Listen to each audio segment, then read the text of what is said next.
ស្មោះមិនប្រែតែមិនទាន់ដល់មួយខែសង្សារចាប់ផ្ដើមឡាយបែកឆ្វេងរករឿងឆ្លុះអូបោះពាក្យមកថាសម័យនេះណាមកស៊ីកើតទេស្នេហ៍ប៉ះចំស្រីព្រានបូរង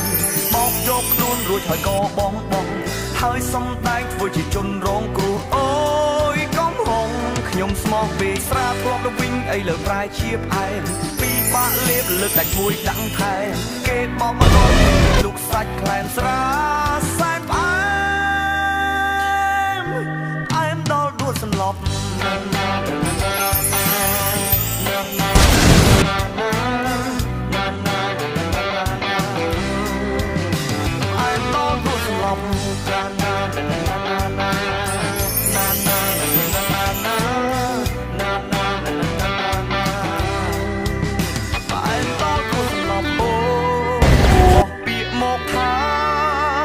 សម័យនេះណា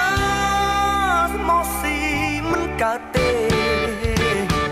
ស្នេហ៍ប៉ះចំស្រីព្រានបូរងបោកយកខ្លួនរួចហើយក៏បង